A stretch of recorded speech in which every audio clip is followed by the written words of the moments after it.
नमस्कार. आजच्या आपल्या व्हिडिओमध्ये व्यवहारी अपूर्णांक हा टॉपिक आपण बघणार आहोत. सर्वांनी व्यवस्थित लक्ष द्या आणि महत्त्वाचे मुद्दे यामध्ये आहेत ते बारकावे बघा. आपल्याला गणित कशा पद्धतीने विचारली जातात. त्या अगोदर व्यवहारी अपूर्णांकामधील बेरीज, वजाबाकी, गुणाकार आणि भागाकार आपण या ठिकाणी बघणार आहोत. व्यवहारी अपूर्णांक हा कसा असतो तर बघा, कुठलीही एखादी गोष्ट आपल्याला दिलेली असेल, उदाहरणामध्ये आपण जर असं लिहिलं तर हा जो फॉर्मॅट आहे या फॉर्मॅटमध्ये हा वरचा अंश असतो आणि हा खालचा काय असतो, छेद असतो. याचं वाचन आपण कसं करणार, 4/5. 4/5. ठीक आहे. आता हा एक अपूर्णांक झाला. आता अपूर्णांक तुम्हाला लक्षात आलं की आपण तो अंश आणि छेदाच्या स्वरूपामध्ये त्या ठिकाणी लिहित असतो. ठीक आहे. तर त्याचं वाचन सुद्धा आपण 4/5 किंवा 4/5 असं सुद्धा आपण त्या ठिकाणी करू शकतो. आता अपूर्णांकाच्या छेदस्थानी जी लिहिलेली संख्या आहे ही 5 आहे. याचा अर्थ काय होतो की एखादी गोष्ट आहे किंवा एखादी वस्तू आहे किंवा एखादा पदार्थ आहे की त्यामध्ये त्याचे एकूण भाग किती केलेले आहेत, एकूण भाग केलेले आहेत 5.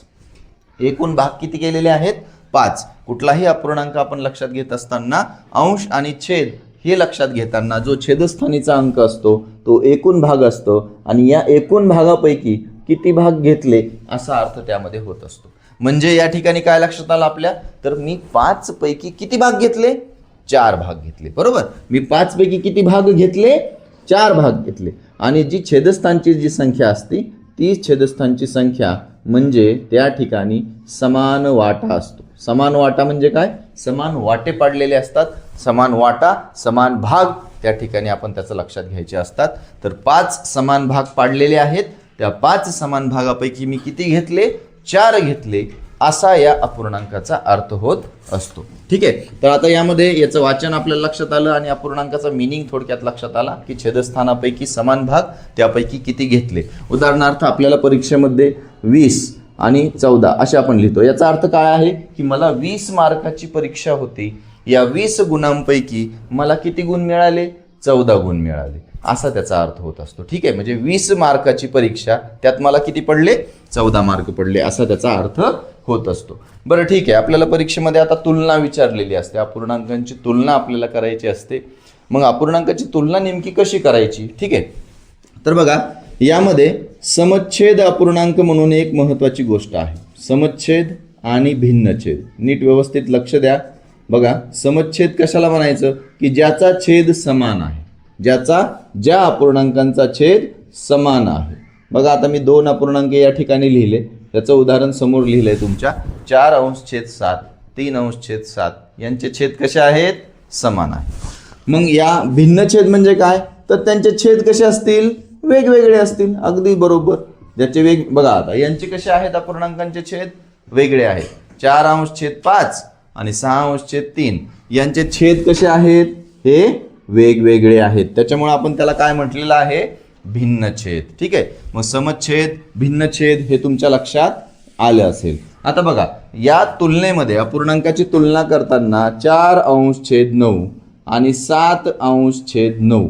आता याची तुलना करायची आहे मला. काय करायची आहे, तुलना म्हणजे काय, कोण मोठा कोण छोटा हे आपल्याला या ठिकाणी बघायचं.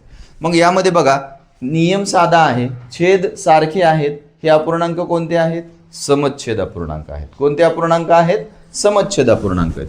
मग यामध्ये आपल्याला चिन्ह द्यायची असतात, मोठा, छोटा किंवा बरोबर. हे 3 चिन्ह आपल्याला द्यायची असतात. मग यामध्ये बघा, यामध्ये समच्छेद अपूर्णांकामध्ये एक नियम लक्षात ठेवायचा. समच्छेद अपूर्णांकामध्ये ज्याचा अंश या ठिकाणी मोठा असेल, लक्षात घ्या, ज्याचा अंश मोठा असेल तो अपूर्णांक त्या ठिकाणी काय असणार आहे, मोठा असणार आहे. मग अंश काय आहे मोठा, 7. मग कोणता अपूर्णांक मोठा राहील, 7/9. पुन्हा एक उदाहरण बघा, 8/9 आणि 5/9 यामध्ये बॉक्स केला. कोणता अपूर्णांक मोठा राहणार आहे, समच्छेद अपूर्णांक आहे. त्यामध्ये अंश कोणाचा मोठा आहे, 8 मोठा आहे का 5 मोठा आहे, 8 मोठा आहे. मग या तुलनेमध्ये आपण अपूर्णांकाची तुलना समच्छेद अपूर्णांकाची बघितली.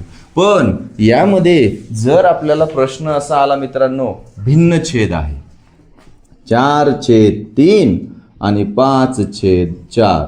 अरे बापरे, आता कसं करायचं? आता या ठिकाणी छेद भिन्न छेदाचे अपूर्णांक आपल्याला दिलेली आहेत. मग यापुढं काय करायचं? तर बघा, लक्षात घ्या, कधीही छेद जरी वेगवेगळे असले, याचे समान भाग 3 आहेत, याचे समान भाग किती आहेत? 4 आहेत. पण एक गोष्ट यामध्ये करायची, याचे आपण काय करून घ्यायचे अगोदर? याचे छेद आपण समान करून घ्यायचे. म्हणजे याला कशामध्ये घ्यायचं अगोदर? समच्छेद बनवायचं. आता समच्छेद कसं बनवायचं? फार महत्वाचं आहे, नीट लक्ष द्या बरं का. समच्छेद कसं बनवायचं? तर बघा, 4/3 आणि 5/4 लिहिताना सुद्धा एकदम व्यवस्थित लिहायचं. आता यामध्ये बघा, 3 आणि 4 छेदाचा जास्त विचार आपल्याला करायचा आहे. आणि छेदाचा विचार का करायचा? कारण आपल्याला काय करायचंय? समच्छेद करायचंय. छेद समान करायचा म्हणजे विचार कोणाचा करायचा? छेदाचा विचार करायचा. ठीक आहे. मग बघा, 3 आणि 4च्या पाड्यामध्ये अशी कुठली संख्या आहे की ती दोन्ही पाड्यामध्ये आहे आणि लवकर आहे? दोन्ही पाड्यामध्ये आहे आणि लवकर आहे. लवकर आहे म्हणजे काय? जवळ आहे. बघा, 3चा पाडा 3 दोन्ही 6. नेहमी लिहायची गरज नाहीये, पाडे नेहमी लिहायची गरज नाही, एकदा सवय झाली की होऊन जातं. 3 दोन्ही 6, 3 त्रिक 9, 3 चौक 12, 3 5 15. बस झालं, मी इथपर्यंत लिहिला. आता 4चा पाडा 4 1 4, 4 2 8, 4 त्रिक 12, 4 चौक 16 आणि 4 5 20. बघा, या दोन्ही पाड्यांमध्ये लवकर येणारी संख्या, आता यांच्यामधला कुठली एक अशी संख्या आहे की ती विभाज्य म्हणून आपण त्या ठिकाणी दोन्ही पाड्यामध्ये लवकर येते. इथं 3 आहे, इथं 4 आहे, इथं 6, इथं 8 आहे, इथं 9, इथं 12, इथं 12, इथं 12. बघा, 12 12 आहे जवळ, बरोबर आहे. 3च्या पाड्यात कितव्या नंबरला 12 आहे? 3 चौक 12. 4 नंबरला 1 2 3 4. आणि 4च्या पाड्यात किती नंबरला 12 आहे? 1 2 3. म्हणजे 4 गुणिले 3, 4 त्रिक 12. बरं, आता या ठिकाणी आपण थोडक्यात बघितलं की पाड्यांमध्ये कशा पद्धतीने आपण विचार करायचा असतो ते हे नेहमी करायची गरज नाही. याच्या पटीतील संख्या आपल्याला लवकर सापडतील अशा आपण पाहायच्या. यामध्ये 3 गुणिले 4, 4 गुणिले 3 या ठिकाणी छेदामध्ये आपण केलं. तर बघा, छेदामध्ये केल्यावर जसं छेदाला केलंय तसंच अंशाला सुद्धा त्याच संख्येने गुणायचं आहे. इथं बरेच जण काय करतात माहितीये? संख्या वेगवेगळी घेतात. बघा, ज्या संख्येने मी छेदाला गुणलंय समच्छेद करण्यासाठी त्याच अंकाने त्याच संख्येने अंशाला सुद्धा गुणायचे. बघा, मग काय होईल तयार? नवीन अपूर्णांक तयार होतो. 3 चौक 12, 4 चौक 16, 4 त्रिक 12, 5 त्रिक 15. आता बघा, दोन्ही अपूर्णांकांचा जर विचार केला तर तुम्हाला या दोन्ही अपूर्णांकांचा छेद कसा दिसतोय? समान दिसतोय. समान छेद करण्यासाठी काय केलं होतं आपण? विभाज्य बघितला लवकरात लवकर आलेला.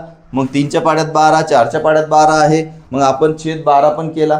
तुम्ही वेगळा पण करू शकता, असं काही नाही, पण पुढच्या पाड्यात आला पाहिजे तो. ठीक आहे, पुढे आला पाहिजे तो. पण मोठे घेण्यापेक्षा सिंपल छोटं घेऊन आपण ते करू शकतो. आता बघा, दोन्हीमध्ये जर आपण विचार केला, समच्छेद अपूर्णांक आहे, यांच्यामध्ये कोणता आहे?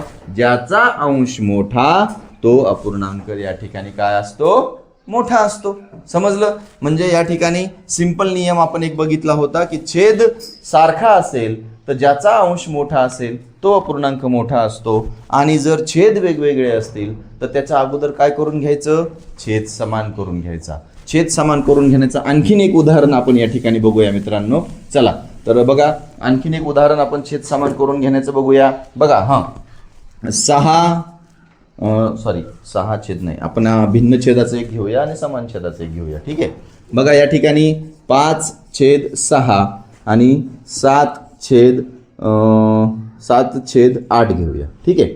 बघा, आता हे दोन भिन्न छेद आहेत. मग भिन्न छेदाला समच्छेदात करायचं. आता 6च्या पाड्यात आणि 8च्या पाड्यात अशी कुठली संख्या आहे की आपल्याला ती सापडू शकते? जर नाही सापडली तर काळजी करायचं गरज नाही. एकदम सोपी आयडिया सांगतो. बघा, काय करायचं? नीट लक्ष द्या. तुम्हाला ती सापडली नाही ना, काही टेन्शन नाही. या 6ला 8ने गुणा आणि या 8ला कितीने गुणा? 6ने. बघा, हे 6 तिकडे पाठवा, हे 8 इकडे पाठवा. सोपं आहे की नाही हे? आणि मग काय करायचं? आपला तर नियम होता की छेदाला आपण ज्या संख्येने गुणले त्याच संख्येने कशाला गुणायचं? अंशाला गुणायचं. बघा, याला सुद्धा 8ने गुणा. इथं कितीने गुणलंय? 6ने. वरी कितीने गुणायचं? 6ने. नवीन अपूर्णांक तयार करून घ्या. 5 8 5 8 40, 6 8 48, 7 सकून 42, 8 सक 48. झाले का छेद सारखे झाले की नाही? मग आता यामध्ये अंश कोणाचा मोठा आहे? याचा मोठा आहे. झालं तुलना, उत्तर निघलं. अपूर्णांकाची तुलना आपण अशा पद्धतीनं करायची आहे. आता याच्यावरती बघा पुढे आणखीन भिन्नछेद असलेल्या अपूर्णांकाचं काय. भिन्नछेद असलेला अपूर्णांक उदाहरणार्थ 6/21 आणि 6/23. आता याच्यासाठी काय नियम आहे. छेद वेगवेगळा आहे, अंश सारखे आहेत. मग इथं एक नियम आहे, यांचा गुणाकार करत बसू नका, छेद समान करत बसू नका. का? कारण तुम्हाला देतानाच अगोदर अंश कसा दिलेला आहे, समान दिलेला आहे. जर अंश समान असेल तर त्या ठिकाणी एक मस्त नियम आहे की ज्याचा छेद मोठा, ज्याचा छेद मोठा तो अपूर्णांक छोटा असतो. ज्याचा छेद मोठा तो अपूर्णांक छोटा आणि ज्याचा छेद लहान तो अपूर्णांक मोठा. मग या ठिकाणी बघा यांच्यामध्ये कोण मोठं झालं, यांच्यामध्ये 6/21 हे या ठिकाणी मोठं झालेलं आहे. म्हणजे समच्छेद असताना, भिन्नछेद असताना आपल्याला जो नियम आपण या ठिकाणी पाहिलेला आहे तो तुमच्या लक्षात येईल. उदाहरणार्थ आणखीन एक घेऊया, 7/12 आणि या ठिकाणी 7/15. कोणतं मोठं राहील, ज्या अपूर्णांकाचा छेद इथं काय आहे, सम अंश आहे. म्हणजे अंश सारखा आहे, छेद वेगवेगळा आहे. छेद समान करू नका, अंश सारखा आहे. नियम काय आहे इथं की ज्याचा अपूर्णांक छोटा, ज्याचा छेद छोटा तो अपूर्णांक मोठा, किंवा ज्याचा छेद मोठा तो अपूर्णांक छोटा, असं उलट या ठिकाणी आपण लक्षात ते ठेवायचं आहे. तर समच्छेद, भिन्नछेद, अपूर्णांकांची तुलना आपण या ठिकाणी बघितली. आता यामध्ये आपल्याला काय करायचं आहे की भिन्नछेद असलेल्या अपूर्णांकाचं आपण बघितलं, ठीक आहे. आता याच्यामध्ये चढता आणि उतरता क्रम सुद्धा आपल्याला लक्षात आला पाहिजे. चढता आणि उतरता क्रम सुद्धा आपल्याला लावता आला पाहिजे. उदाहरणार्थ बघा, आता या ठिकाणी एक प्रश्न आहे, 3/4, पुढे नंतर 3/13, पुढे नंतर आहे 3/11 आणि 3/8. आणि प्रश्न आहे की या अपूर्णांकामध्ये सर्वात मोठा अपूर्णांक कोणता आहे.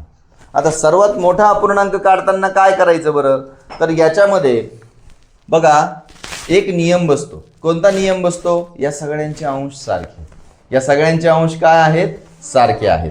मग मला आता सगळ्यात मोठा अपूर्णांक कोणता आहे ते सांगता येईल का नाही. बघा नियम काय होता, अंश सारखे असताना ज्या अपूर्णांकाचा छेद मोठा तो छोटा. पण प्रश्न काय विचारलाय, कोणता अपूर्णांक मोठा आहे. मग तुम्ही काय करायचं, छेद छोटा कोणाचा आहे, सगळ्यात छोटा छेद कोणाचा आहे, सगळ्यात छोटा छेद कोणाचा आहे, याचा आहे. सापडला.